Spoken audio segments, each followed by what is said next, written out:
Elena Marsh took the night auditor position at the Ahsworth Hotel because the pay was decent and the hours suited her, since she had never slept well after dark anyway. The hotel sat at the edge of a small coastal town in Maine, a tall Victorian structure of dark brick and steep gabled roofs that had been built in 1887 and had operated, with only a handful of interruptions, ever since. The current owners had restored it carefully over the past decade, preserving the original staircases and the stained glass above the lobby doors, and travel writers now described it as one of the best preserved historic hotels on the eastern seaboard. Her interview had been brief and oddly specific. The general manager, a precise woman named Carol Ferris, had asked very little about Elena's experience and a great deal about whether she was a light sleeper, whether she startled easily, and whether she had any objection to working entirely alone in the lobby between midnight and 6 in the morning. Elena had answered honestly that solitude did not bother her,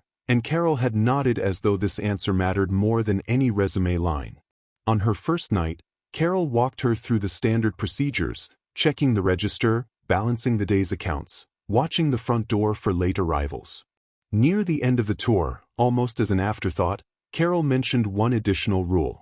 The guest in room 313 was never, under any circumstances, to be disturbed before sunset, regardless of complaints, noise, or anything the front desk might observe through the room's door camera. Elena asked how long that guest had been staying. Carol's answer, delivered without any visible reaction, was that he had lived there longer than the hotel had employed anyone currently on staff. The first few nights passed quietly enough that Elena began to wonder if the strange rule about room 313 was simply an eccentric policy left over from some long-forgotten incident, the kind of institutional caution that outlives its original reason. She balanced ledgers, answered the rare late call from a guest needing extra towels, and watched the lobby clock tick through the empty hours with nothing more sinister than the building's old radiators clanking in the walls. She did notice, though, that the hotel followed several other small customs that no one explained directly. The corridor outside room 313 had no security camera,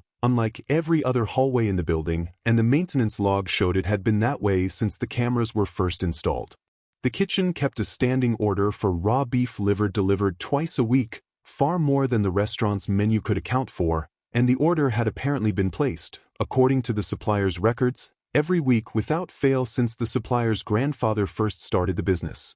When Elena mentioned these oddities to Marcus, the hotel's longtime concierge, he smiled in a way that did not reach his eyes and told her that old hotels accumulated old habits, and that questioning them too closely tended to make a person's tenure shorter rather than longer. He delivered the warning lightly, almost as a joke, but Elena noticed he did not actually answer her question. Elena's curiosity, rather than fading, grew sharper with each unanswered question. During a slow night shift, she pulled the hotel's archived guest ledgers from a storage closet behind the front desk, intending only to satisfy herself about the history of the building. The ledgers went back decades, bound in leather that had cracked and faded, and she paged through them slowly under the lobby's dim after-hours lighting. She found the name Edmund Ahsworth listed as a permanent resident in the earliest ledger, dated 1887, the same year construction had finished. She found the name again in a ledger from 1922,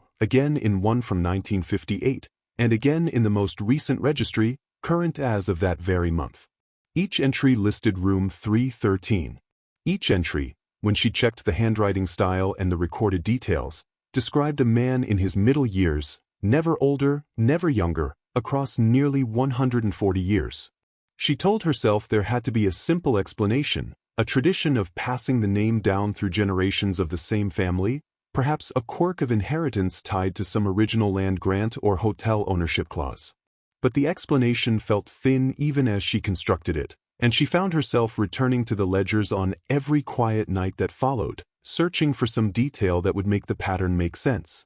3 weeks into her employment, a guest named Patricia Holloway checked into room 311, directly across the hall from the room Elena was forbidden to disturb. Patricia was a retired schoolteacher traveling alone, friendly enough that she stopped to chat with Elena during a late checkout the evening she arrived, mentioning that she planned to stay the full week to finish writing a memoir she had been working on for years. On the morning of her 4th night, the housekeeping staff reported that Patricia Holloway's room appeared untouched, the bed still made, her luggage still packed and sitting by the door, but Patricia herself nowhere to be found. Her car remained in the hotel parking lot. Her phone, recovered from the nightstand, showed no messages sent after 11 the previous evening. The front desk log, which Elena herself had kept that night, showed no record of anyone entering or leaving through the lobby after Patricia had said goodnight to her around that same hour. Elena reported the disappearance immediately, and the police came and asked their questions and filed their report, treating it, in the end, as a probable case of a confused or distressed older woman wandering off on her own. Elena did not believe that explanation for a moment, but she had no alternative to offer that anyone would take seriously, and she noticed that Carol Ferris seemed almost relieved when the police closed the case without further investigation. Elena raised her concerns directly with Carol the following week, describing the recurring Ahsworth name in the ledgers and asking, as plainly as she could manage, whether the hotel's leadership knew something about room 313 that explained both the strange policies and Patricia Holloway's disappearance.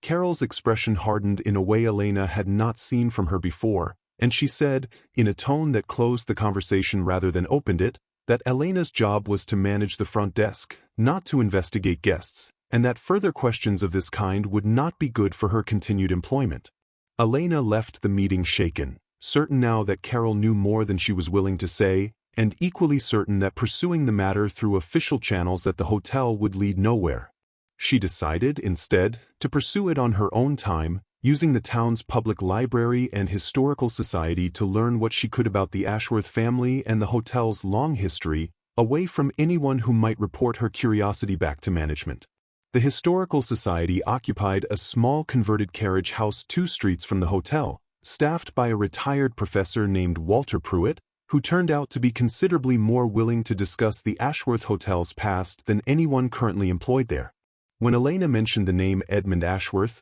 Walter's face took on an expression of immediate, weary recognition, as though he had been waiting years for someone to finally ask him about it properly. Walter Pruitt spread a collection of old newspaper clippings across his work table, each one describing a disappearance connected, directly or indirectly, to the hotel. The earliest dated to 1893, a young chambermaid who vanished without explanation 6 years after the hotel opened. Others followed at irregular intervals through the decades, never frequent enough to draw sustained outside attention, but consistent enough, when laid side by side, to form an unmistakable pattern that the town itself seemed to have quietly agreed never to discuss aloud. Walter explained that the town's economy had depended on the hotel for generations, drawing tourists and seasonal income that no other local business could replace, and that an unspoken understanding had developed over the decades, an agreement, never written down but clearly observed, that occasional losses were the cost of the prosperity the hotel brought.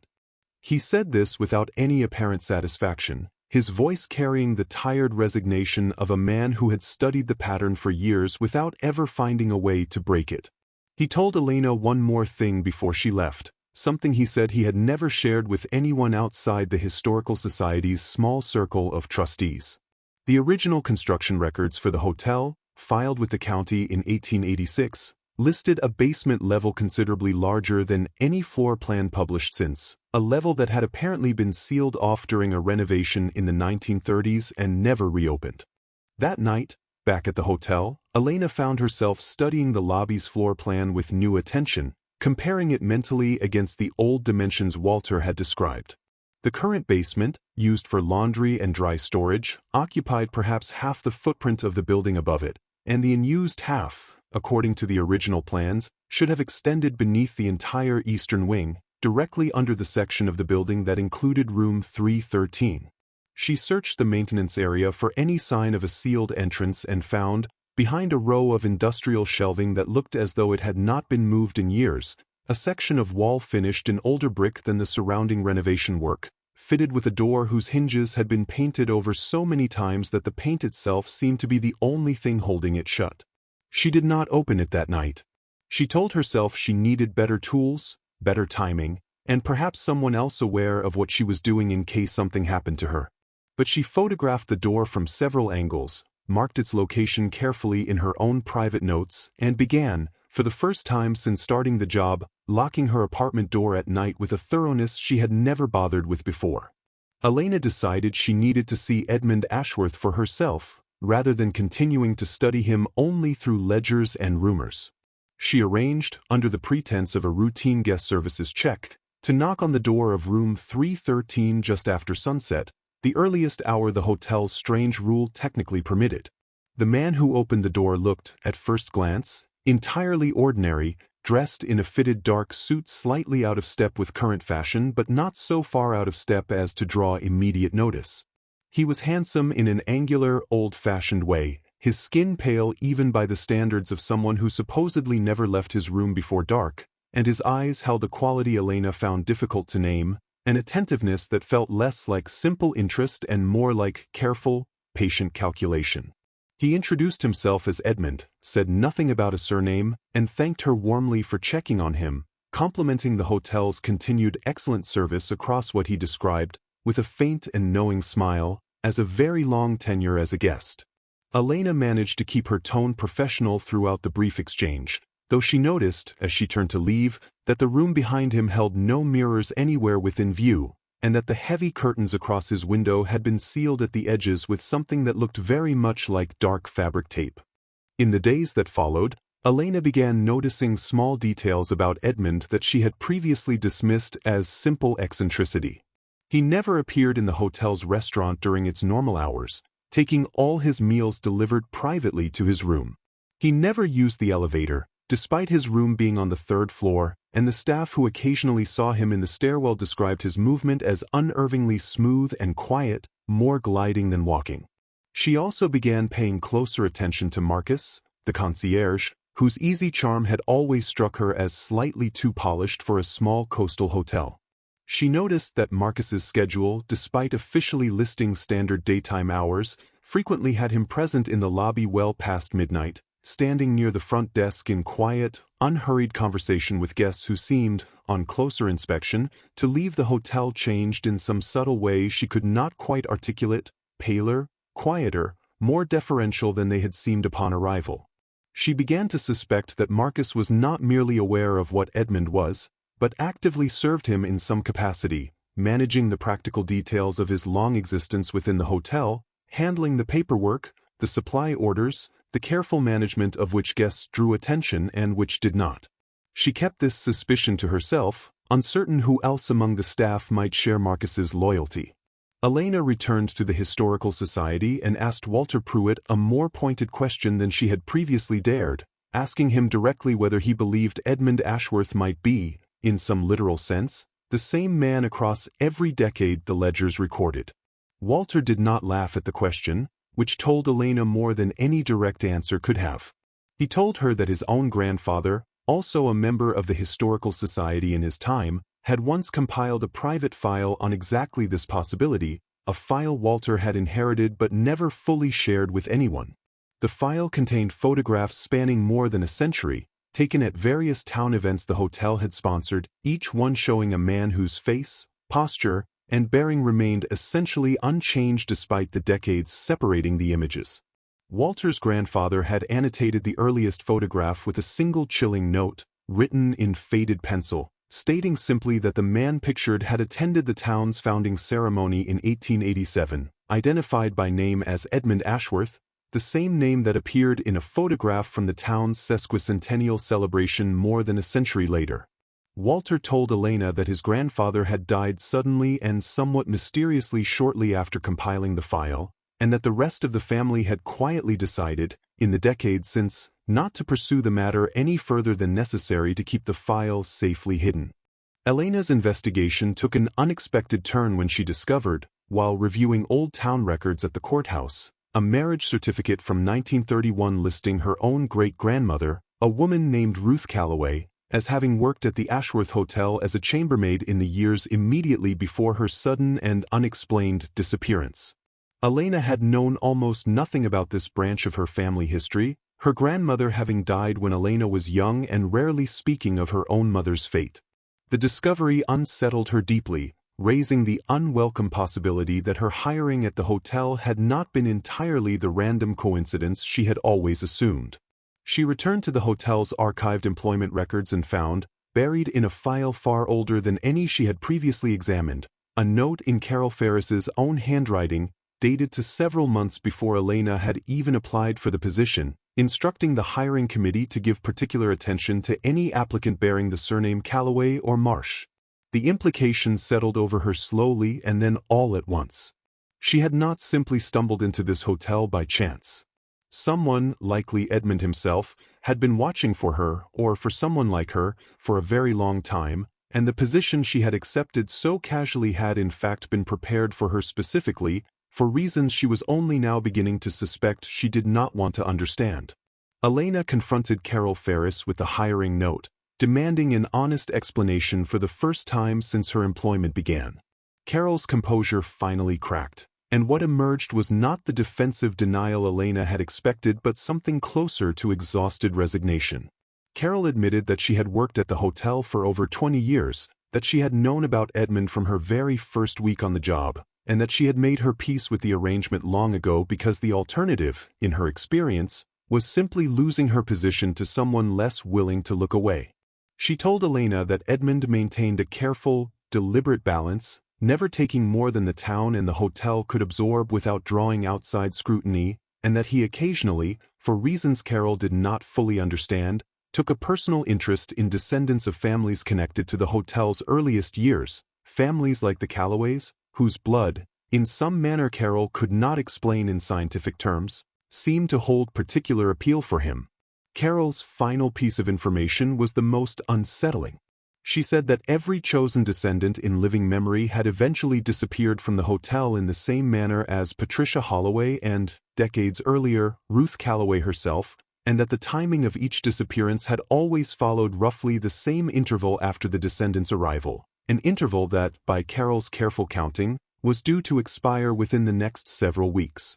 Elena spent the following days torn between the instinct to flee the hotel entirely and the stubborn need to understand fully what had happened to Patricia Holloway, to Ruth Calloway, and to every other name buried in the old ledgers before she made any decision about her own safety. She reasoned, with the kind of grim logic born of genuine fear, that running blindly might simply delay an outcome that decades of pattern suggested was already in motion, and that her best chance of survival lay in understanding the mechanism well enough to disrupt it. She returned to the sealed basement door behind the maintenance shelving, this time bringing a pry bar borrowed quietly from the hotel's tool closet and a flashlight from her own apartment. The hinges, despite their layers of old paint, gave way after considerable effort, and the door swung inward with a groan that echoed unpleasantly down what sounded like a much larger space than she had expected.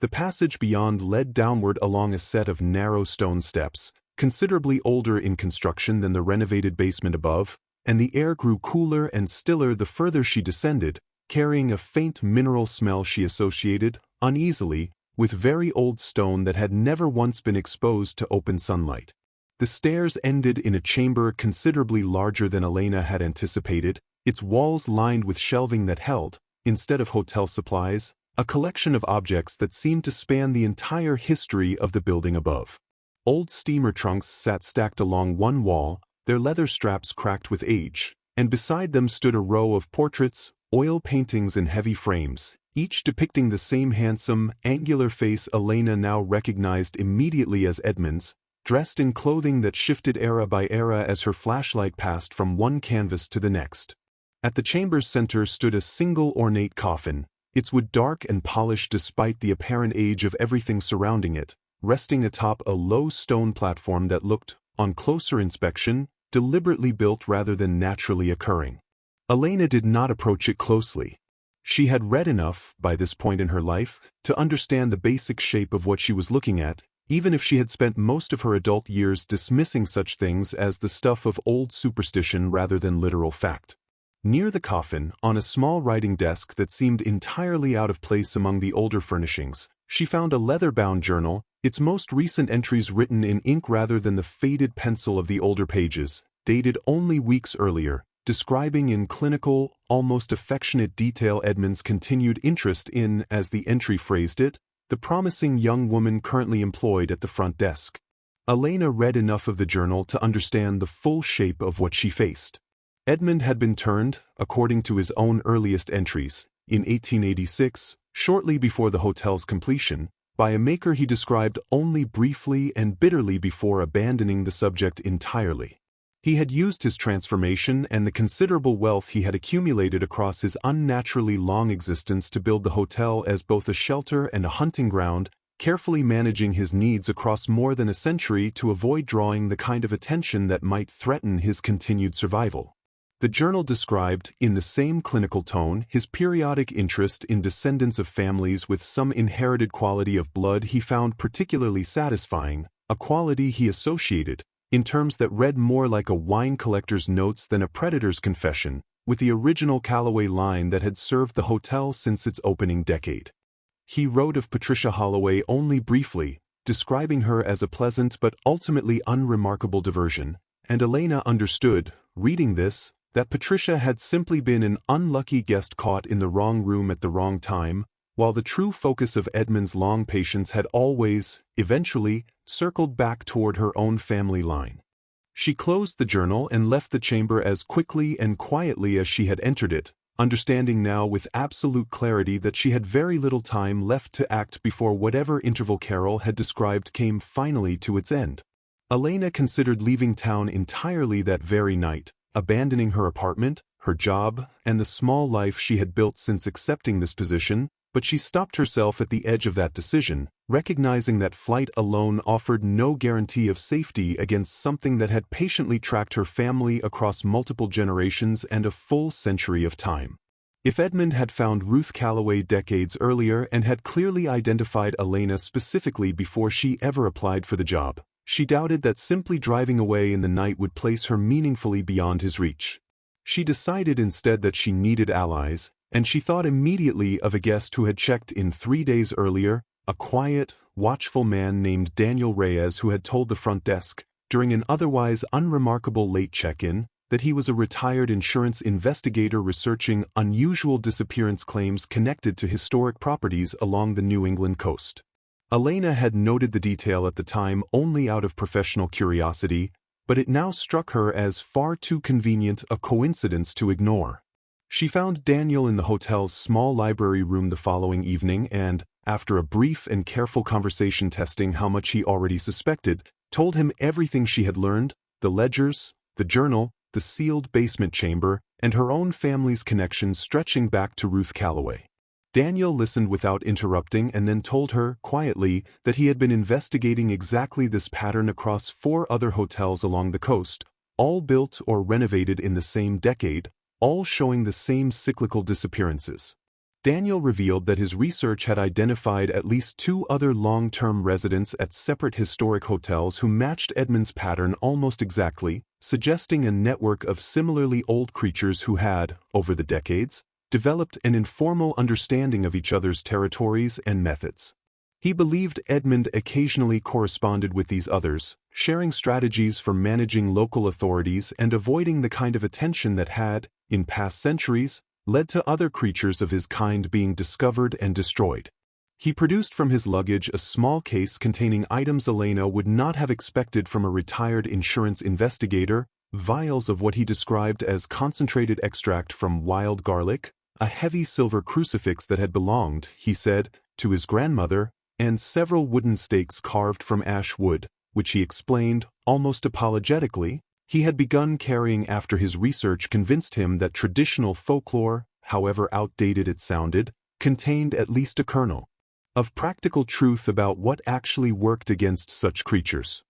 Elena found herself both reassured and unsettled by how readily Daniel accepted the reality of what she had described, and she asked him directly how he had become convinced of something most people would dismiss outright. He told her, with quiet sadness, that his own sister had vanished from one of the other hotels years earlier, and that he had spent every year since refusing to accept the official explanation the local authorities had offered her family. Together, Elena and Daniel began planning an approach that would not rely solely on weapons designed for folklore, since neither of them could be entirely certain which traditional methods, if any, would prove effective against a creature as old and careful as Edmund. They focused instead on the hotel's own architecture, which Elena, through her months of employment, understood intimately, and which Daniel's research suggested might offer the most reliable advantage against any creature of Edmund's kind, regardless of how the older legends described their vulnerabilities. The hotel's east wing, where room 313 sat, had been renovated 8 years earlier to include a large glass atrium connecting the third and fourth floors, a popular feature for wedding photography that flooded the corridor with natural light during the day through a retractable roof installed for ventilation purposes. The atrium's roof panels, Elena confirmed by reviewing the maintenance manual, could be opened remotely from a control panel in the building's electrical room, a detail she suspected the original renovation architects had never considered in terms of its potential usefulness against anything other than excess summer heat. Daniel agreed that exposing Edmund to direct sunlight, assuming the older folklore held any truth at all, offered their best chance of incapacitating him long enough to act decisively, and they began working out the timing and logistics of luring him into the atrium corridor at precisely the right moment after dawn. Before they could finalize their plan, Marcus approached Elena directly during a quiet stretch of her night shift, his usual easy charm entirely absent, replaced by an expression of genuine, weary concern that surprised her. He told her he knew what she had discovered, that he had known about the basement chamber for years, and that he wanted, despite everything, to help her, because he had grown tired of decades spent protecting an arrangement that had cost too many innocent lives for him to continue justifying it to himself. Elena did not fully trust him, given everything she had observed about his closeness to Edmund over the preceding months, but Daniel argued that an insider's knowledge could prove invaluable regardless of his past loyalties, and Elena reluctantly agreed to bring Marcus into their plan on a limited basis, sharing only what seemed necessary for his cooperation rather than every detail of their full strategy. Marcus provided one crucial piece of information neither of them had yet discovered. He told them that Edmund kept a secondary resting place beneath the hotel's wine cellar, separate from the chamber Elena had already found, used specifically during periods when he suspected his primary chamber might be at risk of discovery, and that if their plan in the atrium failed for any reason, Edmund would likely retreat there rather than to the chamber Elena already knew about. 2 nights before the interval Carol had described was due to expire, Elena noticed a subtle shift in Edmund's behavior toward her.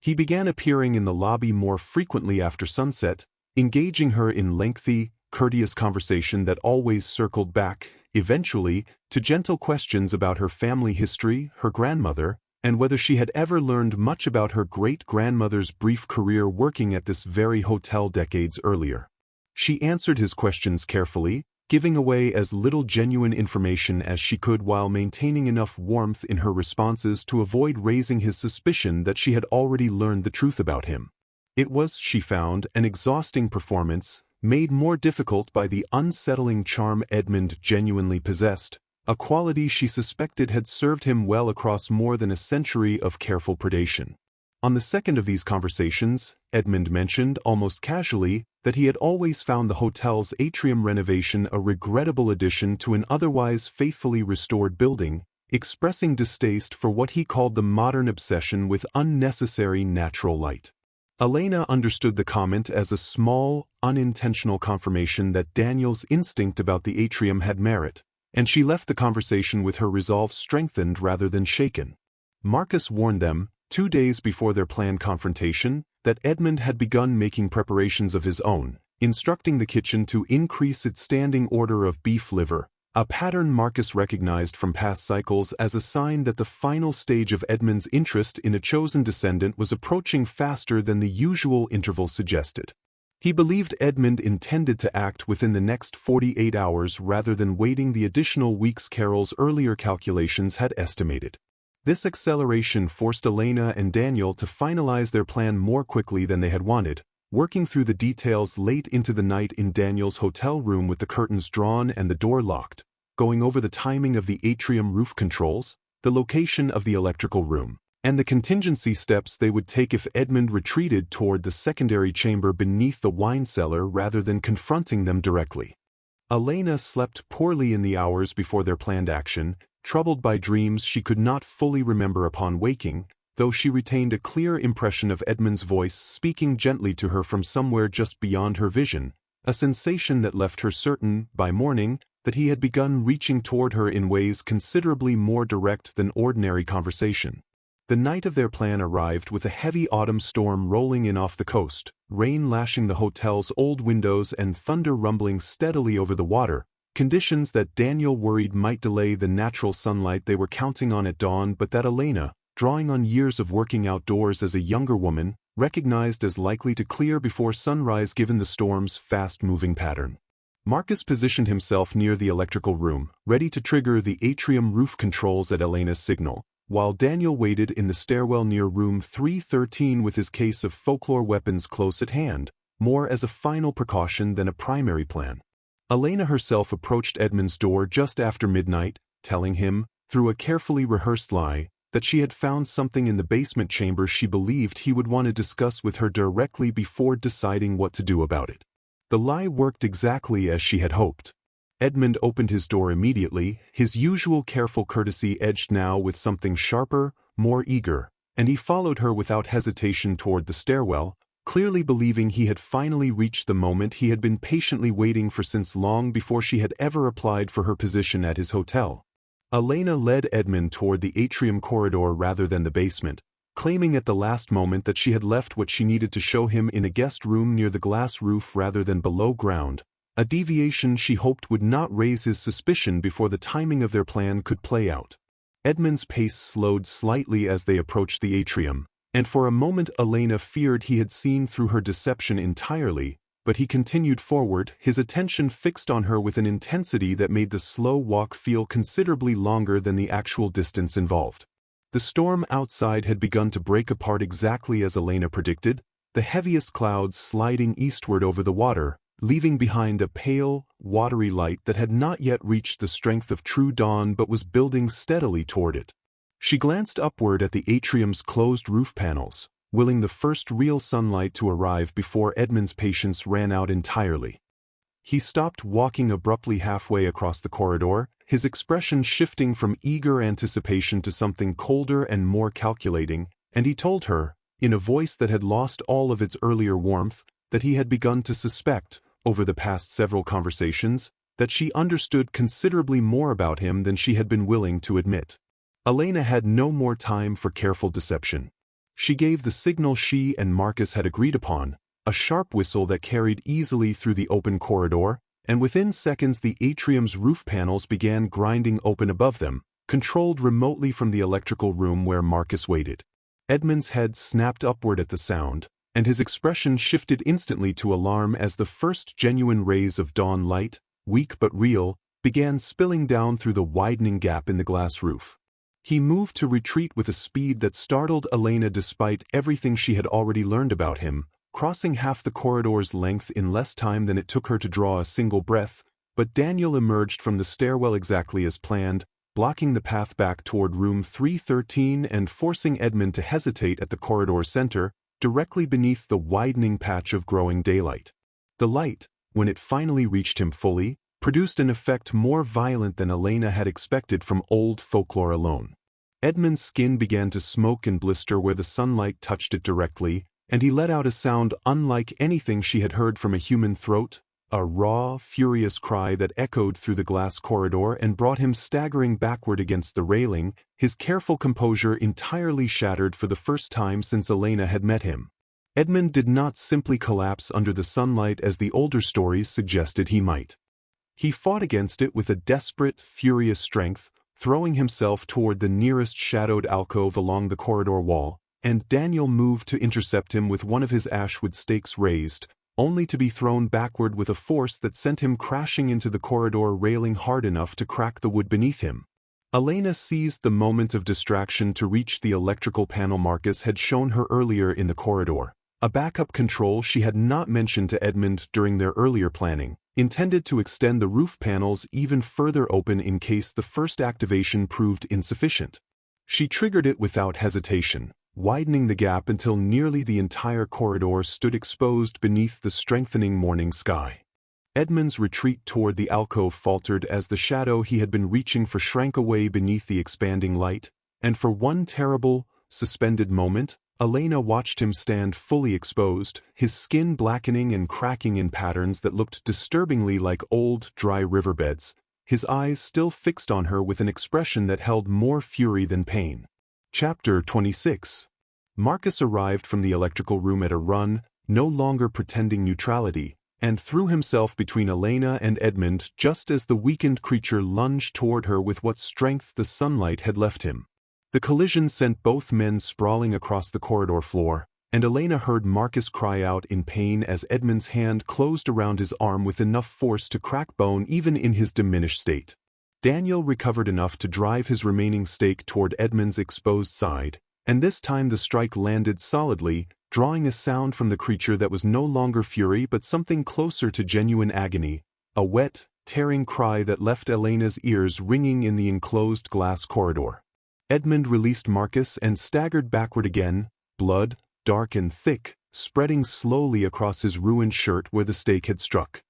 He did not fall, however, and Elena understood with rising dread that more than a century of accumulated strength was not going to be undone by sunlight and a single wooden stake alone, regardless of how thoroughly the older stories had promised such methods would prove sufficient against something this ancient and this determined to survive. Edmund turned, in his final desperate moment of clarity, away from his attackers and toward the nearest stairwell leading down, choosing retreat over a fight he could no longer reasonably expect to win in his current condition. Elena understood immediately where he intended to go, remembering Marcus's earlier warning about the secondary resting place beneath a wine cellar, and she shouted the information to Daniel even as she began running after Edmund's staggering, smoking figure down the stairs. The wine cellar, when they reached it, smelled of old oak and damp stone, rows of bottles lining the walls in careful, dusty order, and at its far end stood a heavy door Elena had never noticed before during her months of employment,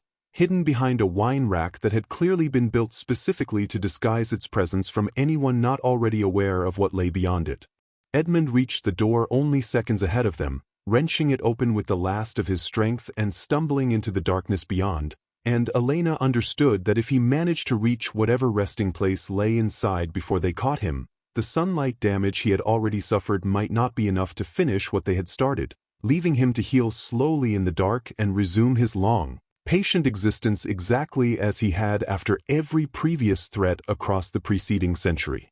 Daniel pushed past Elena through the doorway first, his remaining stake still gripped tightly in his hand, and found Edmund collapsed against a second, smaller coffin set into an alcove carved directly from the bedrock beneath the hotel, considerably older and more crudely made than the ornate one Elena had found in his primary chamber. Edmund's strength had clearly failed him almost entirely, his movements now slow and labored, his ruined skin still smoking faintly even in the relative dark of the underground chamber. Elena, following close behind, noticed something Daniel in his focused determination had not, a narrow shaft running up through the chamber's ceiling, original to the building's construction according to the old plans Walter Pruitt had shown her, designed originally as a ventilation channel for the wine cellar but angled, she realized with sudden clarity, in a direction that would carry direct morning light down into this very chamber for a brief window each day during this particular time of. She called out the observation to Daniel, who immediately understood her meaning, and together they forced Edmund away from the coffin's protective alcove and toward the center of the chamber floor, holding his weakened, struggling form in place as the rising sun outside finally reached the correct angle to send a narrow beam of true daylight pouring down through the old ventilation shaft directly onto him. The effect of the concentrated beam, narrow as it was, proved far more devastating than the broader, weaker light in the atrium corridor had managed. Edmund's body began to disintegrate where the light struck him, ash and char spreading rapidly outward from the point of contact, and his final cry, less fury now than something closer to genuine despair, echoed through the stone chamber before fading into a silence that felt, after everything that had come before it, almost unbearably abrupt. Elena and Daniel held their positions until the light shifted with the sun's continuing rise and the beam moved away from where Edmund had stood, leaving behind only a scattering of fine gray ash settled across the chamber floor and the empty, ancient coffin standing undisturbed in its alcove, its long occupant finally, after more than a century, no longer among the living or the dead in any form either of them could meaningfully describe. Marcus arrived a few minutes later, his broken arm cradled awkwardly against his chest, and stood for a long moment looking at the ash on the floor without speaking. Elena asked him, gently, what he intended to do now that the man he had served for so many years was finally gone. Marcus answered, after a long pause, that he honestly did not know, having spent so many decades arranging his own existence around Edmund's needs that he had nearly forgotten what an ordinary life without that arrangement might even look like. The aftermath at the hotel proved more complicated than Elena had anticipated. Carol Ferris, informed of what had happened in the wine cellar, did not react with relief so much as a kind of weary, practical calculation, immediately turning her attention to how the hotel might explain away the destroyed atrium roof panels and the considerable property damage without drawing unwanted attention from the local authorities or the hotel's corporate ownership group.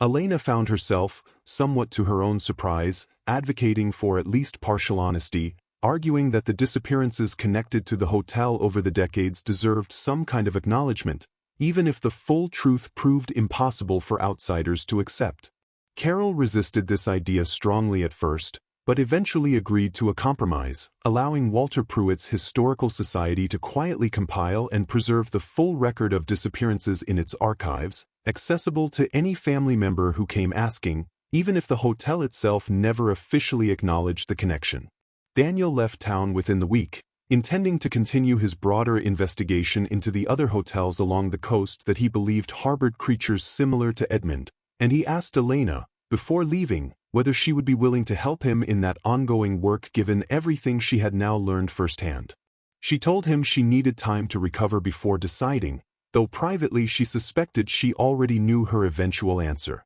In the weeks that followed, Elena returned to the basement chamber one final time, now properly lit with portable work lights brought down by hotel maintenance staff under the pretense of structural repairs. She studied the old portraits lining the walls more carefully than she had during her first frightened visit, recognizing now, with a clearer eye, the subtle variations in clothing and setting that marked the passage of decades across Edmund's unnaturally consistent appearance. She found, tucked behind one of the later portraits, a small bundle of personal letters that appeared to predate even Edmund's transformation, written in a different, older hand than the journal entries she had already read. The letters described a young man named Edmund Ahsworth who had inherited considerable wealth from a shipping family and had traveled extensively through Europe in his youth, where, according to the final letter in the bundle, he had encountered something in the mountains of Eastern Europe that the letter's author described only obliquely as a price paid for an offer too tempting for a dying young man to refuse.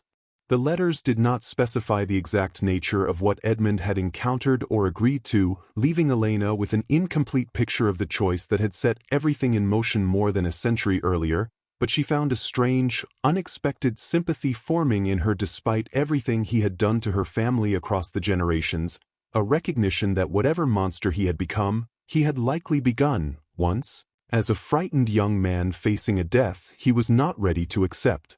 Carol Ferris, despite her initial reluctance, ultimately decided to close room 313 permanently, listing it in the hotel's official records as undergoing indefinite renovation rather than risk assigning it to an unsuspecting guest who might ask uncomfortable questions about its unusual history. The basement chamber was sealed once again, this time with modern concrete and steel rather than old brick and painted hinges, though Elena privately wondered whether anything built by human hands could truly guarantee that whatever Edmund had become would never find some way to return. The hotel's owners, informed only of the property damage and a vague explanation involving a dangerous and now deceased intruder, approved funds for the atrium's repair without asking the kind of detailed questions that might have uncovered the full truth, and within 2 months the corridor had been restored to its original appearance, the glass roof repaired, the railing replaced. All visible evidence of the confrontation carefully erased from the building's surface.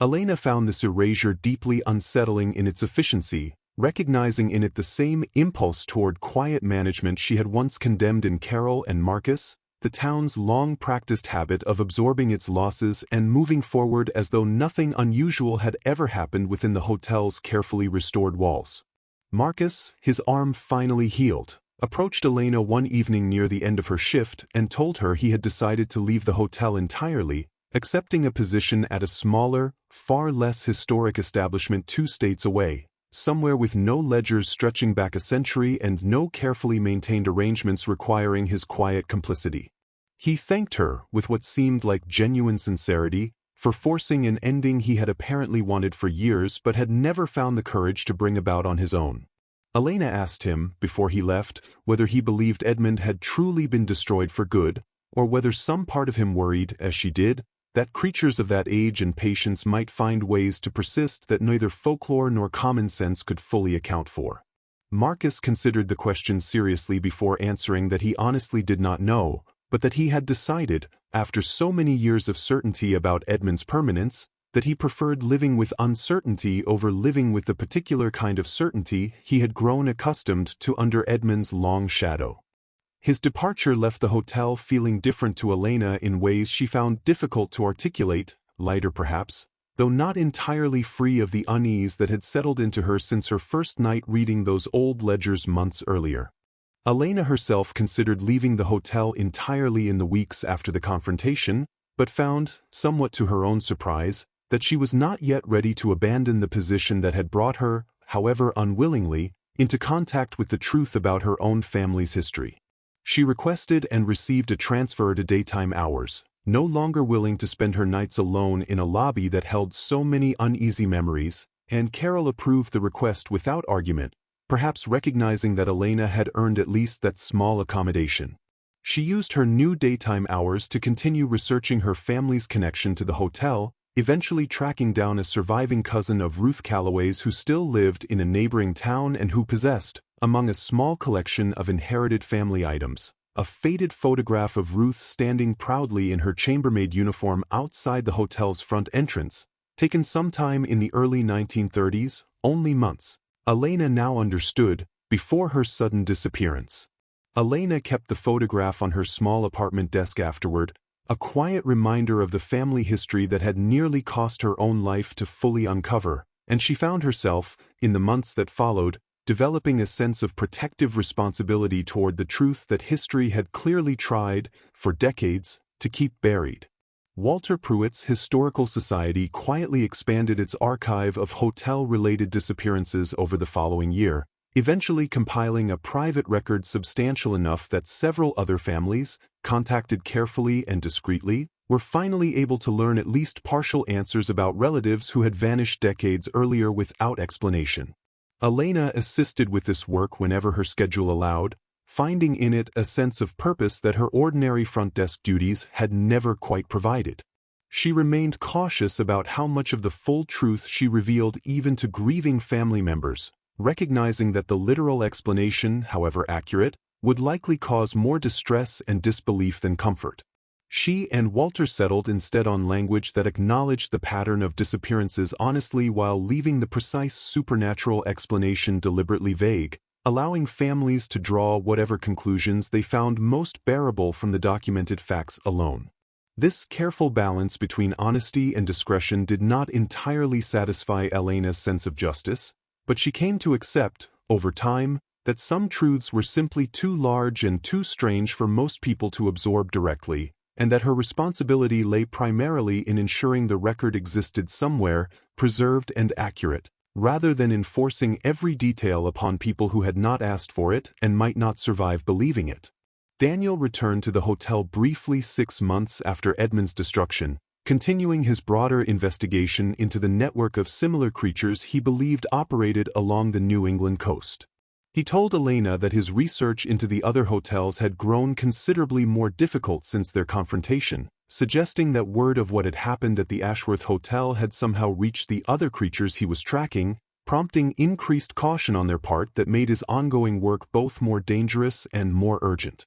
He asked Elena again whether she would consider joining his investigation more formally, pointing out that her first-hand experience and her family's documented history with exactly this kind of threat made her uniquely qualified for the work in ways few other potential allies could match. Elena found the offer genuinely tempting, recognizing in herself a hunger to understand and confront the broader pattern Daniel had uncovered, but she also recognized, with equal clarity, that she needed more time to recover fully from what she had already survived before taking on additional danger of this kind. She told Daniel she would consider it seriously and would contact him within the year, once she had settled more fully into the life she was rebuilding, and he accepted this answer with the same patient understanding he had shown throughout their earlier collaboration, leaving her his contact information and a promise to keep her informed of whatever he discovered next. The hotel itself continued operating much as it always had, drawing tourists and seasonal visitors who had no idea of the history buried beneath its carefully restored floors,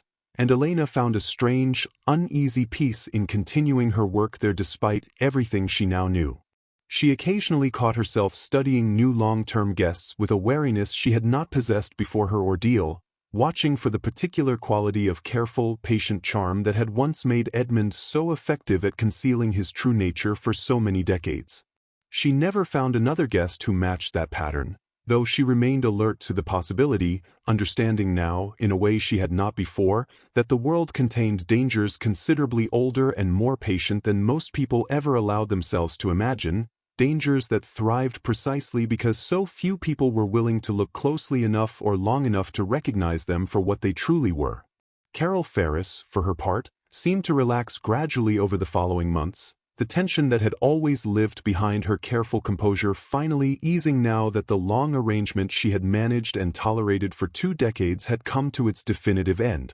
She and Elena never became close, exactly, but they developed a quiet mutual respect built on shared survival of something neither of them could ever fully explain to anyone outside their small circle.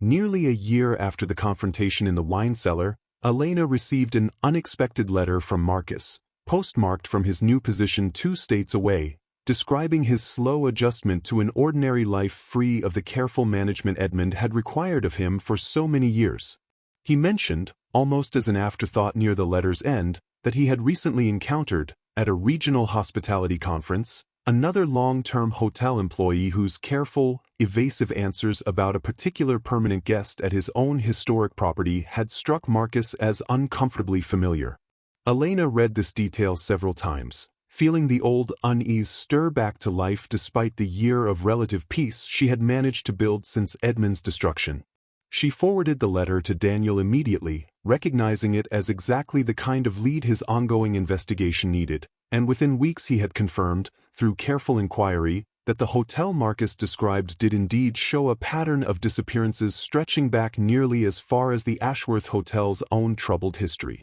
This confirmation settled something in Elena that had remained unresolved since Daniel's earlier invitation to join his work more formally. She understood now, with a clarity she had perhaps been avoiding, that Edmund's destruction had closed one chapter of a much larger and older story, and that the choice before her was not whether such creatures existed elsewhere, since that question had already been answered beyond doubt, but whether she was willing to spend her own life confronting that larger truth directly. Elena gave her notice at the Ahsworth Hotel that same week, telling Carol honestly, though in carefully chosen terms, that she had decided to pursue other work related to the history she had uncovered during her time there. Carol accepted the news without surprise, perhaps having expected this outcome since the moment Elena first confronted her with the hiring note revealing how deliberately her position had been arranged. She spent her final weeks training her replacement, a quiet young man with no apparent connection to any family the hotel's old ledgers might have once taken a particular interest in, and she found herself, during those last shifts, walking the familiar corridors with a complicated mixture of relief and lingering unease, grateful to be leaving but unable to fully shake the sense that some trace of what had happened here would remain woven into the building's old walls regardless of how thoroughly the damage had been repaired. She visited the Historical Society one final time before leaving town, thanking Walter Pruitt for his help and promising to send updates as her work with Daniel progressed. Walter gave her, as a parting gift, a copy of his grandfather's original photograph file, the one documenting Edmund's unchanging face across more than a century of town history, telling her it belonged with her now more than it belonged in any archive. Elena left the coastal town on a clear morning in early autumn, the photograph file and Ruth Calloway's faded chambermaid portrait packed carefully among her few belongings, driving south along the coastal highway toward the first of the hotels Daniel had identified as showing the same unsettling pattern the Ahsworth had carried for nearly a century and a half. She did not know, setting out that morning, exactly what she would find at the end of the drive, Or how many more old buildings along that coastline might be quietly harboring something similarly old and similarly patient within their carefully restored walls. She thought, as the Ahsworth Hotel's tall gabled roofline disappeared behind her in the rearview mirror, about Ruth Calloway standing proudly outside that same entrance nearly a century earlier, never knowing what the building would eventually take from her, and about Patricia Holloway's neatly packed luggage sitting untouched in a room she had never returned to claim. She carried both of them with her now, along with every other name buried in those old ledgers, not as a burden exactly, but as a quiet, steady reminder of why the work ahead of her mattered. The road stretched on ahead of her, gray and ordinary in the morning light, leading toward whatever waited in the next old hotel on Daniel's list, and Elena found, somewhat to her own surprise, that she was no longer simply running from what she had survived. She was driving toward it, deliberately, with open eyes, finally ready to meet whatever patience the dark had left waiting for her. If you liked this video, please like and subscribe for more. See you in the next one.